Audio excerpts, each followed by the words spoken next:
For many parents, welcoming a healthy newborn into the world is a joyous occasion, but it can also be quite stressful when a child arrives sooner than expected. THV 11's Frederick Price joins us now to share one family's story and show us what one local hospital is doing to help families that go through similar experiences. Frederick. Marlisa, Prematurity Awareness Month is something that is personal for Jordan Sori. Her baby boy was born nearly 3 months before his due date back in 2016. But 5 years later, she's happy to tell her story in hopes that no other mother has to go through what she went through. You always think going into it, I'm going to have a healthy pregnancy, go all 9 months and be miserable and be ready to have it. And I never got that.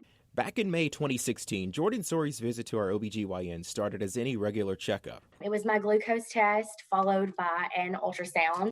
But it didn't take long for her doctor to realize that this normal visit would need to become an extended stay. She was like, "You're measuring a little small. We're going to go ahead and, admit you to the hospital." Little Brooks wasn't supposed to arrive until July 29th, but the doctor made it very clear that he'd be arriving a lot sooner. He said, "You're not leaving until you have this baby." And I was like, I'm 28 weeks. I still have another 3 months. 3 days later, after an emergency C-section, she gave birth. Brooks didn't even weigh a pound. He stayed in the neonatal ICU for 3 months. Doctors would later find out that Brooks was born prematurely because of a rare condition that prevents a baby from growing to a normal weight during pregnancy. I was eating everything I needed to, everything I was supposed to, but none of the nutrients was going through to him. Sori considers herself lucky, but for some families, that's not always the case. In our state, infant mortality started rising over the past 5 years.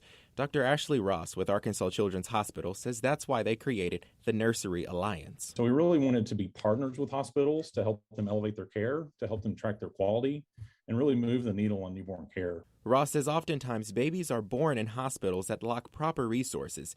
Through the Nursery Alliance, Arkansas Children's has teamed up with other hospitals to help better provide care to those families in hopes of reducing infant deaths. And we're very fortunate to have great resources, especially in respiratory care and nursing. And we leverage those resources to help Nursery Alliance hospitals with education and training. And Sori is grateful for the resources that helped her and baby Brooks through such a tough time. He's amazing and strong and fought through it.